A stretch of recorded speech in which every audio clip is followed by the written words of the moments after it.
experience with scicomm has changed quite a bit since being on the JR. Going in, I kind of figured science communication was just a bunch of scientists meeting at a conference and talking to each other. I never really thought about it as like an outward thing and like how science is communicated to the world rather than just to other scientists. I didn't really know that much about science communication. I didn't know that it was like a field even.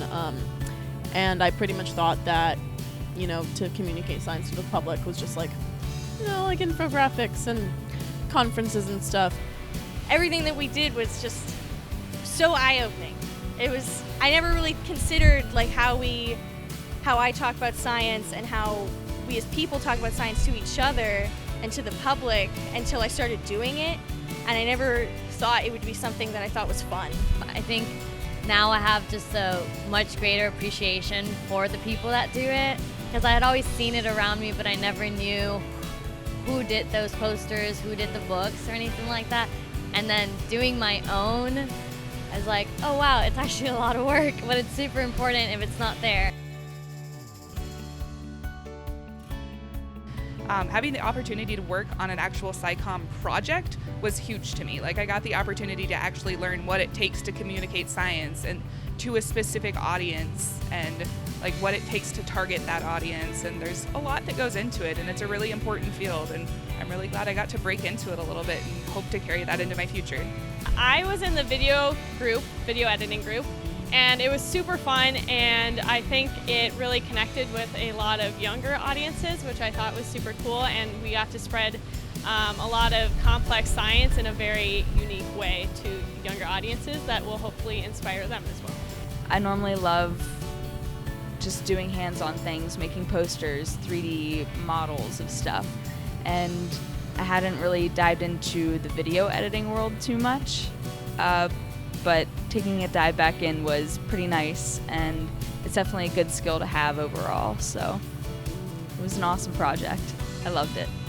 After being on the ship and doing a project based in science communication, I learned a lot more, and I learned what could be defined as science communication, and doing the video was really meaningful, and that was a lot of fun, and it helped a lot kind of learn about the topic of science communication. We wrote blog posts while we were here, and I never even considered that a blog post might be a way to communicate science, because when I think of blog posts, I think of like Facebook clickbait, and that's not what they are. And so when I wrote mine, I was like, wow, that was so much fun. I want to do another one. And so when I did another one and I got more feedback, and I was like, I'm actually really not as bad of a writer as I thought I was, and writing for the public is more fun than I would think it was too.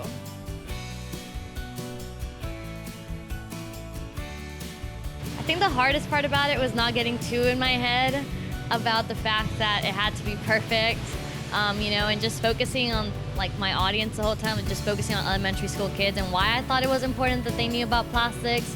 But at the end, just seeing people actually pick it up and them smiling as they were flipping through the pages, I was like, oh, all the work was worth it.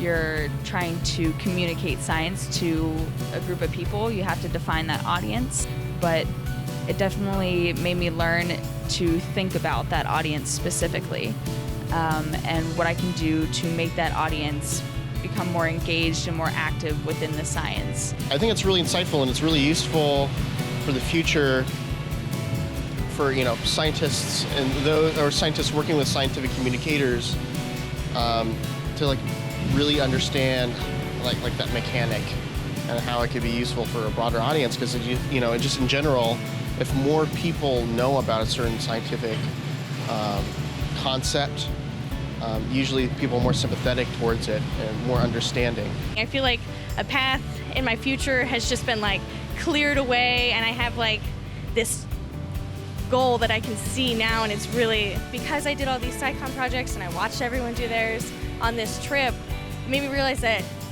I really want to do that forever.